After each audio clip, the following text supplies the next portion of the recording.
Riverside Oaks was established about 3 decades ago, perched on a gently sloping site that overlooked a winding creek.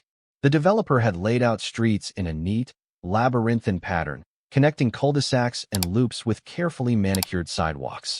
Sprinkled among the houses were clusters of lush oak trees, some that had been growing for over a century, providing shade for the quaint, charming residences below. Young couples and retirees alike were drawn to Riverside Oaks for its friendly aura. While each house was built with a distinctive style, some with wraparound porches, others with bright shutters and decorative weather vanes, there was a general uniformity that the architectural committee insisted upon. Homes had to be painted in certain muted tones, fences were restricted to certain heights, and each property had to meet landscaping requirements, ensuring that every front lawn presented a welcoming face to the world. In many ways, Riverside Oaks was the quintessential all-American suburb. Neighbors knew one another by name. Children played together on the sidewalks, and dog walkers always waved politely as they passed by. The local elementary school, with its bright red doors and cheerful murals, was just down the road. A short drive away was a modest shopping center with a grocery store, a pharmacy, a diner, and a coffee shop that quickly became the favorite hangout spot on Saturday mornings. However, along with that sense of neighborly warmth came a strict homeowners association, or HOA. The board, composed of 5 volunteers, was elected yearly to manage everything from landscaping in common areas to holiday decor guidelines. The group also oversaw certain disputes and code enforcement tasks. For years, the board's decisions had been fairly routine and uncontested. They debated when to repaint the community sign, how to manage the public gardens, whether to host an annual block party, and so forth. Occasionally, controversies cropped up. Someone's shed was too tall, or a neighbor let their lawn grow a bit too wild. But those mild scuffles almost always ended amicably. Then came Brenda Arnett. When Brenda Arnett purchased her 2-story ranch house on Autumn Trail, it did not take long for the neighbors to discover that she considered herself an authority on just about everything. She was known for stepping onto her porch with a watchful stare, like a hawk scanning the fields for its next meal. From high above, she kept track of who came and went, what cars were parked in which driveways, and how each resident maintained their property. She had opinions on fences, lawn ornaments, mailbox decor, choice of holiday lights, and countless other trivial matters. It took even less time for the rest of the residents to realize that Brenda was more than happy to share these opinions in an unsolicited manner. If she saw a neighbor's grass growing half an inch too tall, she would stride confidently up to their front door and lecture them about how it degraded curb appeal and violated the uniform standards of the community. If a new family installed a swing set that she deemed visually disruptive, Brenda pounced on the opportunity to file a formal complaint. She prided herself on knowing every line of the HOA charter and every bylaw, even interpreting certain passages creatively to justify her frequent interventions. Before long, the neighbors started calling her a Karen, albeit quietly. The nickname suited her unrelenting vigilance, her self-appointed sense of importance, and her eagerness to report any perceived infraction, no matter how minuscule, to the official HOA board. While some neighbors recognized a certain comedic irony in her Karen ways, many found themselves shying away from her altogether, hoping to avoid confrontations or petty disputes that could lead to unpleasant notices from the association. Brenda, newly moved in but already a fixture at every community meeting, quickly befriended some of the more conservative, strict members of the HOA board who appreciated her zeal for enforcement. There was Harriet Hines, who supervised the subcommittee on signage, and Gerald Thornwell, who oversaw landscaping standards. Both Harriet and Gerald seemed smitten by Brenda's thoroughness, praising her for taking the rules so seriously and foregoing the extra mile to preserve the standard. In turn, Brenda soaked up their admiration. She enjoyed the sense of power that came with aligning herself to the board's interests, knowing that when she emailed them a complaint, they would pay attention. However, her behavior quickly wore on other board members like Marta Espinoza, the president who had always believed the HOA should protect the community's big-picture values while avoiding an overly authoritarian approach. Marta felt that petty enforcement often led to ill will. She disagreed with Brenda's habit of patrolling the streets with a notepad, scribbling down addresses and perceived infractions. But for all of Marta's reservations, Brenda pressed on, forging alliances with Harriet and Gerald, and building her reputation as an official enforcer in the neighborhood's eyes. Her diligence in complaining about tiny matters was just the tip of the iceberg. She would later find the perfect cause to champion, an issue she believed gave her moral superiority over the careless parents in Riverside Oaks. That issue would be the small wooden stroller ramp the parents had built at the corner of Maple Court and Autumn Trail. Parents in Riverside Oaks valued their walkable streets and sidewalks.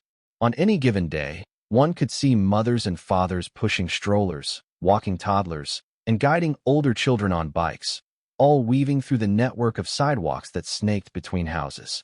In the center of the neighborhood, near the intersection of Maple Court and Autumn Trail, there was a sharp curb that made it difficult for parents with strollers to cross from the sidewalk to the crosswalk. The city had installed ADA-compliant curb ramps on most corners, but for reasons of budget or oversight, that particular corner had never received one. To address this oversight, a few handy fathers, led by a local contractor, Tim Royston, decided to build a small wooden ramp over the curb to make it easier to wheel strollers down from the sidewalk to the street level and then up onto the opposite sidewalk. They spent a Saturday morning assembling a modest structure, a gentle slope with a plywood base, reinforced by wooden crossbeams, and topped with non-slip material. It wasn't a major engineering feat, but for everyday usage, it was perfectly functional. Parents loved it. Some grandparents, too, appreciated that the new mini-ramp allowed them to navigate their walkers or wheelchairs more smoothly. In no time, word spread, and the little wooden ramp became a staple of the local walking route. Children enjoyed the gentle bump, making it a mini-adventure to cross the street. Some older kids, who had just learned to ride bikes, appreciated how it smoothed out the transition from sidewalk to asphalt. Predictably, though, Brenda was not pleased. She found the ramp unsightly, calling it an unsanctioned alteration to public property, even though it sat mostly on the border between the sidewalk and the grass. From her perspective, no addition to a publicly visible curb should be installed without official HOA approval, and Brenda intended to halt this violation in its tracks. Brenda's first move was classic. She fired off an email to the HOA board, CCNG the entire board membership, the property management company that represented Riverside Oaks' interests, and the city council's local representative.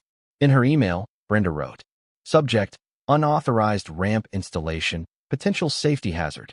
Dear Board and Associates, it has come to my attention that an illegal wooden structure, presumably installed by a few residents over the weekend, has appeared on the curb at the intersection of Maple Court and Autumn Trail.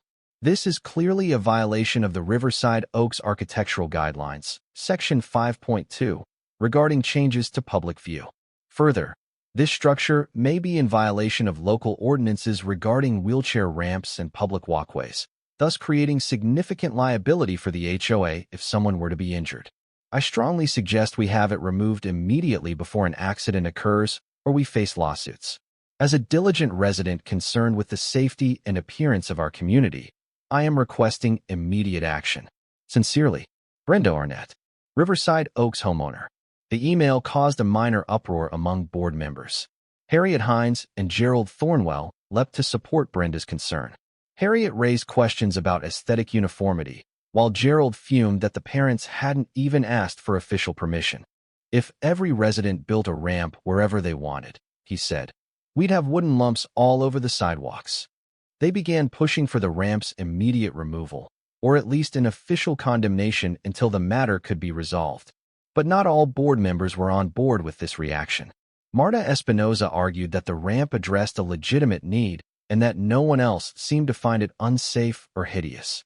"I've seen children in strollers use it," she said at an impromptu board meeting. "I've used it myself when babysitting my niece. It's quite helpful." Another member, Linda Chun, pointed out that removing it might create more liability issues. After all, the city had neglected to install a curb cut there. The board found itself locked in debate for hours, culminating in a decision to let the ramp stand temporarily until they could consult an attorney or city official about its compliance with public right-of-way standards. When Brenda got wind that the ramp was allowed to remain, she was outraged. She felt the parents had circumvented the rules and that the HOA had caved to their whining about convenience. In her mind, She was protecting the community from a potential lawsuit and preserving the carefully curated look of Riverside Oaks. She even took to social media, a local neighborhood Facebook page, to rant about how irresponsible parents had installed a dangerous, unsightly ramp. This post triggered a flood of responses, both in support of and against the ramp. The once peaceful online community quickly devolved into heated arguments, accusations, and the trading of personal insults. Yet despite all the controversy, the ramp remained. Parents continued to push their strollers across it, older kids ran their bikes over it, and life more or less went on. Brenda seethed as her warnings went unheeded. She complained frequently about incompetent board members letting the neighborhood slip into anarchy. She began to plot a more dramatic solution. Over the next few weeks, Brenda's attitude became even more confrontational. She would deliberately stand outside with her arms crossed whenever families used the ramp, staring them down with disapproval. Sometimes she snapped pictures on her phone, muttering under her breath about evidence and code violations.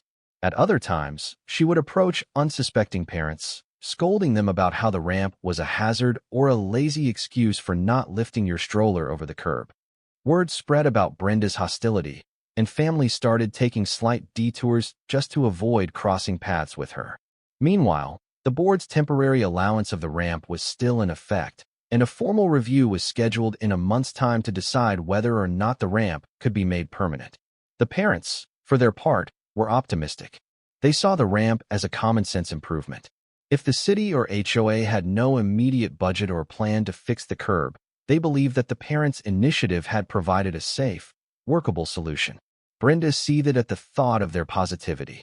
She also despised feeling powerless. In her mind, she wasn't the villain. She was the only one who truly cared about following the process.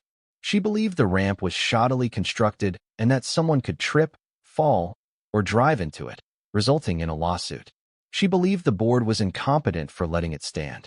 She believed the parents who built it were brazenly defying the rules that she and her allies took pains to uphold. Her frustrations boiled over in a series of increasingly shrill emails to the board, which mostly went unanswered. Marta politely replied once, reiterating that the board was following proper procedure by consulting with the city before making a final determination, and reminding Brenda that until such time as the board decides otherwise, the ramp stands. That short reply infuriated Brenda even more. Her next step was to contact the city's code enforcement department directly, hoping they would come out and tear down the ramp. However, to her shock, the city official told her that if the ramp wasn't on city property or violating city code, it was not something they would prioritize.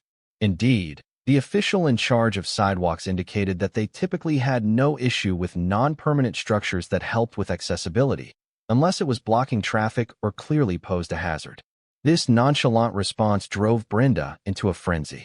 She thought to herself, how can all these people be so blind to the dangers? Day by day, frustration turned to anger. Brenda would watch families gather around the corner, chatting casually as they crossed with strollers. Rather than see it as a friendly communal atmosphere, she saw it as a brazen disregard for the proper chain of authority. She vowed that if the official channels would not handle this, she would take matters into her own hands. The Arnett house was unique among the neighbors. Brenda's late husband, who had passed away several years before she moved to Riverside Oaks, had left her a golf cart as part of his estate. This was a small, electric-powered vehicle that Brenda had outfitted with the Riverside Oaks insignia on the sides. She had petitioned the board for the right to bear the insignia, claiming it would demonstrate her commitment to the neighborhood's rules. While the board never explicitly approved her usage of the insignia, they thought it harmless decoration. Brenda took it as a silent endorsement of her official stance in the community. She often used the golf cart to patrol the neighborhood, especially on mornings when she planned to make a round of compliance checks. It was an unwritten rule, though not a formal one, that residents who used golf carts only did so on wide sidewalks or the edges of the streets, carefully and courteously. But Brenda, in her self-righteous fervor, didn't always follow courtesy rules. She believed her cause justified a more aggressive approach. On a humid Saturday morning in mid-July, Brenda climbed into her golf cart with a single-minded mission. She was going to teach the ramp's supporters a lesson by demonstrating how dangerous it was, effectively forcing the issue. As she drove along Autumn Trail, Her heart pounded, fueled by weeks of pent-up indignation. She saw the ramp up ahead, at the intersection where Maple Court curved into the crossing. Children's chalk drawings decorated the sidewalks, and a few residents were out gardening in their yards. Witnesses would later recall seeing Brenda accelerate toward the curb and angle the golf cart directly at the wooden ramp. Some would claim she was aiming for the ramp intentionally, while others guessed she might have lost control. But those who knew Brenda well, especially after her tirades, believed it was deliberate. She approached at a sharp angle, the front wheel of the golf cart catching the side of the ramp with a loud crack. The wooden planks splintered under the force of the cart. A screeching sound echoed down the block, causing neighbors to look up in alarm. One or two people dropped their gardening tools and ran over. The ramp cracked almost neatly in half, its support beams snapping. The golf cart lurched as it came to a jarring halt. One wheel caught on the jagged remains of a plank. Brenda, though jostled, was not seriously hurt. She had a seat belt installed in the cart. She sat there, hands gripping the steering wheel, face flushed red with a strange mix of triumph and shock. Within moments, the ramp was a broken mass of splintered wood and scattered nails. A couple of neighbors rushed to help Brenda out of the golf cart. She emerged, stumbling slightly, but quickly regained her composure to fling accusatory words at the onlookers. "This is what I was warning about," she screeched, pointing at the wreckage. "You see how dangerous this ramp is? It could have killed me, or someone else. This contraption has to go." Most neighbors were too stunned to respond. A few demanded to know why she was driving so recklessly. One father, still in his pajamas, shouted, "What on earth did you think you were doing? You could have hit a kid." Indeed, the local children often played in that area on weekend mornings. If any had been there at that moment, the outcome could have been devastating. But Brenda was unrepentant. She insisted the ramp was illegal and that her crash proved it was unsafe. Others pushed back, asserting that she had effectively attacked the ramp, not the other way around. Police were called in to document the scene, but no arrests were made, as Brenda's accident was not initially classified as intentional property damage. There was no official camera footage, just conflicting eyewitness testimonies, and the ramp was not recognized as a permanent structure by the city. It was a legal gray area. The officer took statements, shook his head in disbelief, and left the neighbors to sort out the aftermath through their HOA or civil means. Brenda, shaken but defiant, retreated to her house as a small crowd gathered around the wrecked ramp. No children had been hurt, thankfully, but the very fact that she had driven into a structure primarily used by Stroller's infuriated parents. In a single, rash act, Brenda had escalated the situation from mere annoyance to outright hostility. From that moment on, many neighbors refused to speak to her. She became the pariah of Riverside Oaks. But unbeknownst to Brenda, the story wasn't over. In trying to destroy the ramp, she had galvanized the parents into uniting in a grand effort that would transform that intersection forever. In the aftermath of Brenda's ramp crashing, parents were visibly shaken. As word spread, dismay turned into outrage. Although no one had been physically injured this time, the fact that a resident of the community, and an HOA member no less, had so brazenly endangered a child-friendly structure was appalling. Several parents insisted that if children had been there, this could have turned into a tragedy. By Monday morning, a flurry of texts, emails, and social media posts flew between the neighborhood families. People began scheduling a gathering in front of the destroyed ramp site for that Saturday. Their goal, to rebuild and fortify the ramp in a safer, more permanent fashion, and to do so in a single weekend. They wanted the HOA board to see that they were resolute. They also wanted to demonstrate that Brenda's sabotage could not defeat them, nor would it deter them from creating a safe environment for their kids. Tim Royston, the same contractor who had led the initial construction, was outraged at Brenda's act. He rallied several other handy neighbors, electricians, carpenters, plumbers, and general DIY enthusiasts, to pool their skills and resources. Meanwhile, other neighbors offered to donate materials, from lumber to nails and heavy-duty metal railings. Some contributed financially, stuffing a hat passed around at a neighborhood barbecue with enough cash to purchase all the needed supplies. A few neighbors promised to bring potluck lunches to the work site, ensuring that the volunteer crew would be well fed. A plan emerges. Tim outlined a new plan for an upgraded ramp, really more of a short, raised boardwalk with sturdy handrails, a gentle slope, and secure footings that would attach to the curb at one end and to the sidewalk at the other. It would be anchored deep enough to withstand any future collisions, whether from a golf cart or anything else. Tim boasted that if Brenda tried to crash her cart into this new boardwalk, she'd likely end up in the hospital before she could break these planks. He also wanted to incorporate toddler-friendly features, side railings at a toddler's height, so children could hold on to them if they walked up the ramp without a stroller. Non-slip surfaces for rainy days. Bright reflective strips along the edges so that any driver could see it clearly at night. They decided to position it a few feet farther from the intersection so it wouldn't intrude onto the street as much, thus lessening the chance of a driver hitting it. The walkway would begin in the grass, connect seamlessly to the sidewalk, and end on the street level, blending in with the existing crosswalk. In essence, they were upgrading from a small, easily damaged ramp to a robust structure that complied with safety guidelines. More stable, more secure, more professional. Community support. As the days passed, the community's energy was palpable.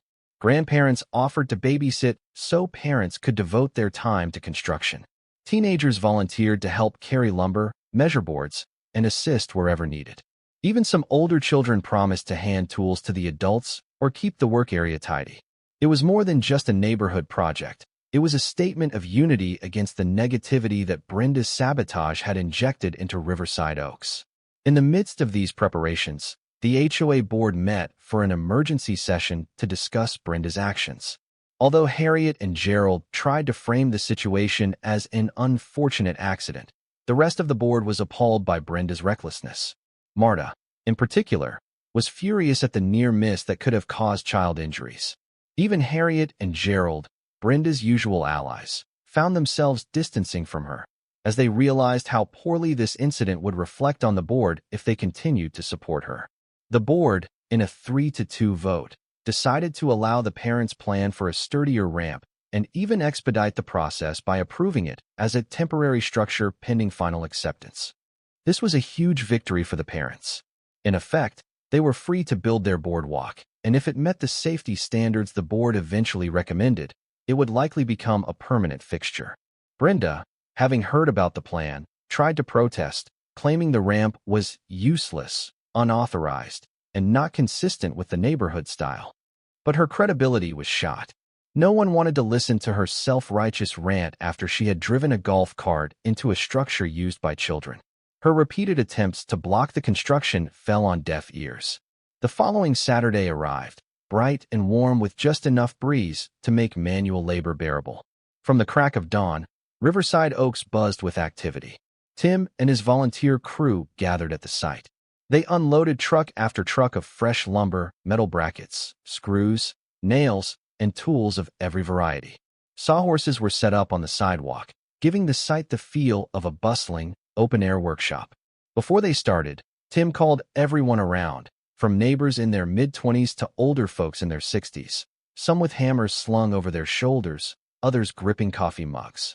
Children with chalk scribbled encouraging messages on the sidewalk. Tim gave a short speech, thanking everyone for contributing their time, money, and supplies. He emphasized that they wanted to build something that not only met safety codes, but also brought joy and convenience to every family with small kids. The crowd erupted in cheers as Tim held his hammer up like a gavel, signaling the start of the project. Sawing and hammering, they spent the morning cutting lumber to precise lengths. Portable generators powered electric saws, creating a constant hum in the otherwise serene streets. People passing by, out on their morning walks, stopped to marvel at the flurry of productive energy. The volunteer crew formed assembly lines, each person assigned a specific task. One group measured and cut the boards, another drilled pilot holes, another installed brackets for the handrails, and others set the foundation posts into the ground.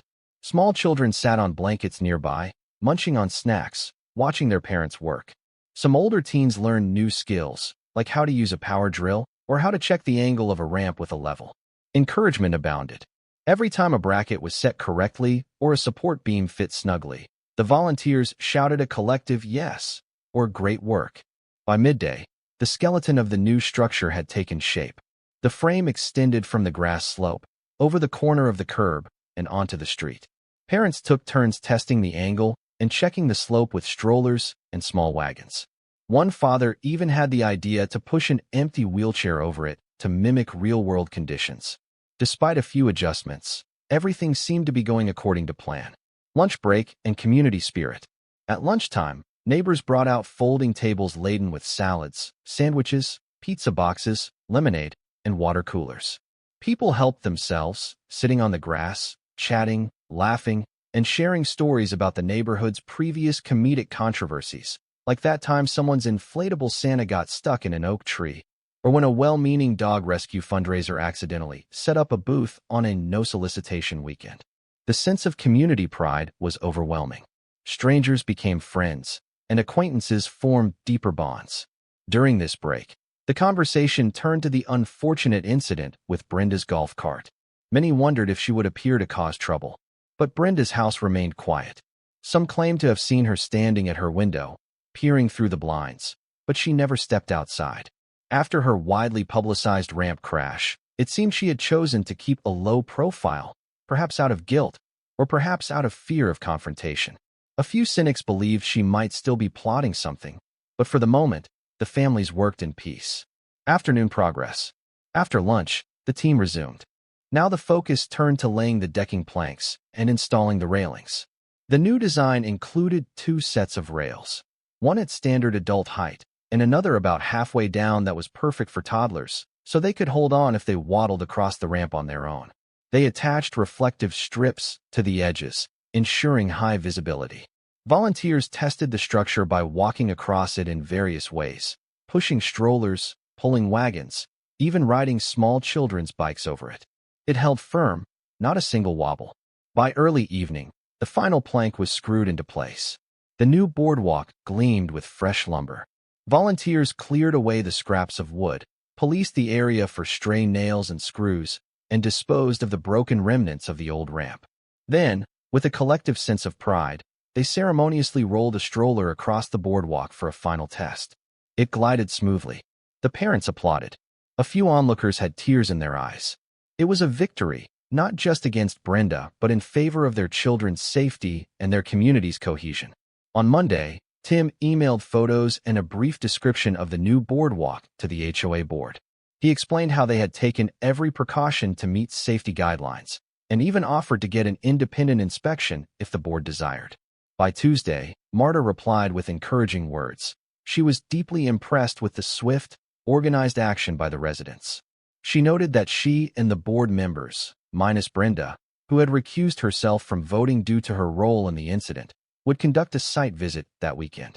Sure enough, that Saturday, Marta, Linda Chun, and a local inspector arrived to examine the boardwalk. Tim and a few other volunteers were there to greet them, offering to demonstrate how the structure worked.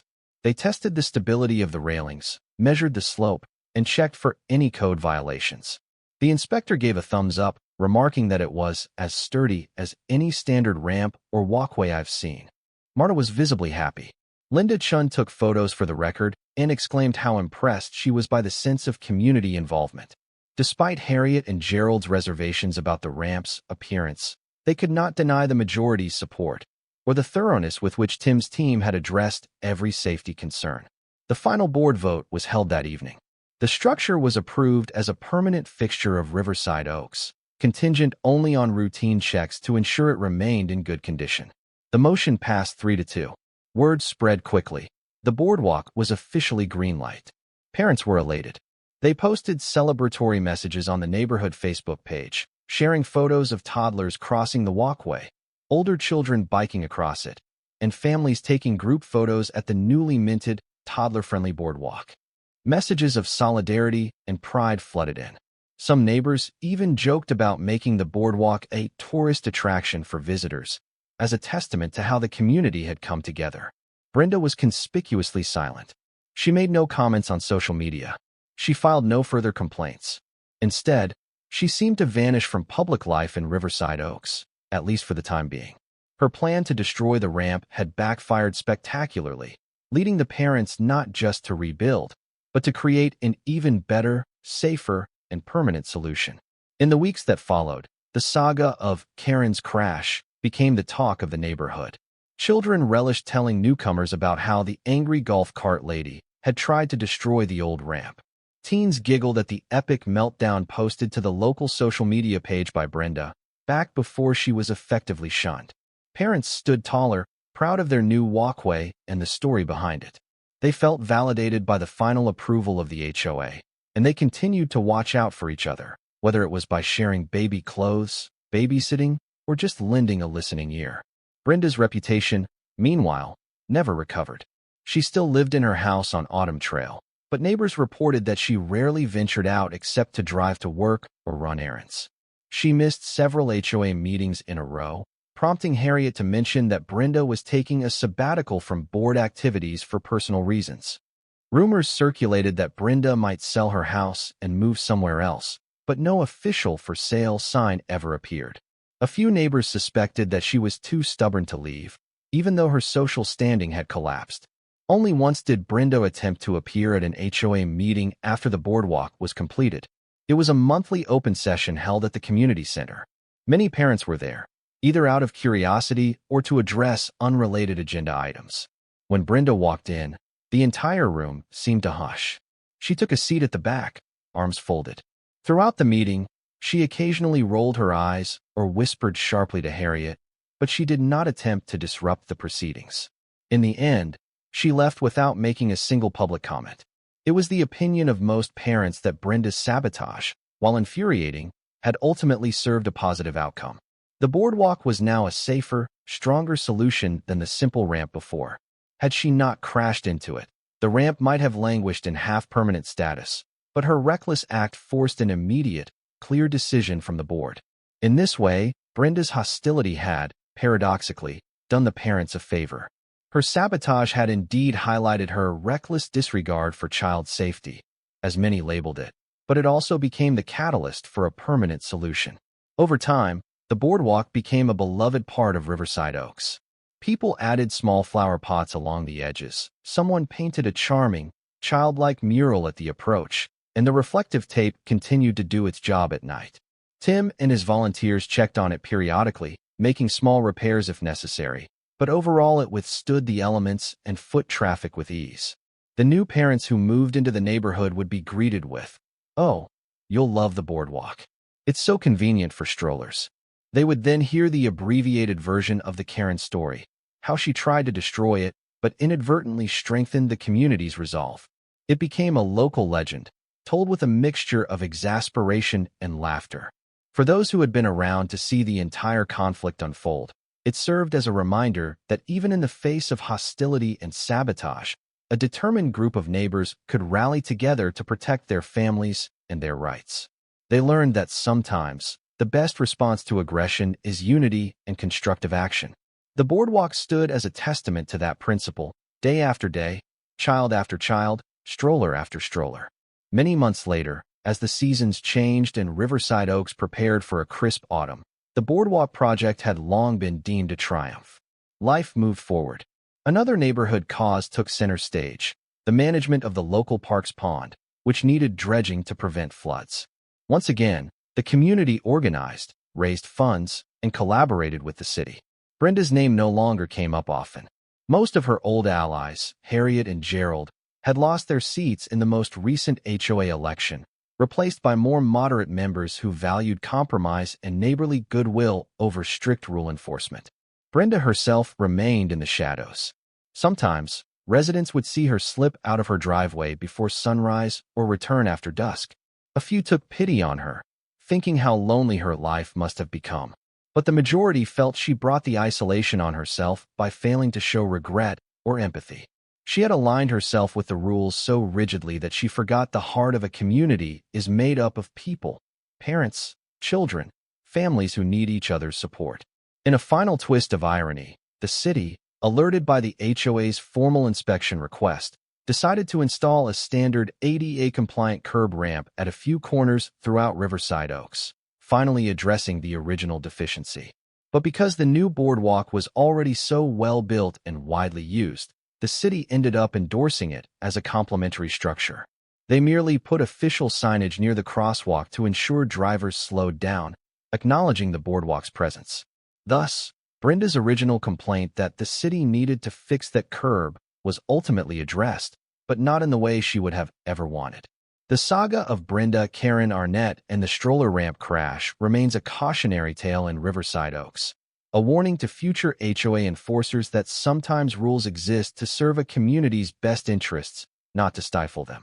And if one woman's arrogance and aggression inadvertently led to the construction of the best toddler-friendly boardwalk in the region, then perhaps that's the silver lining. In the end, Riverside Oaks, the families who lived there, and the children who strolled happily across that intersection all emerged stronger for having weathered the storm of Karen's disapproval.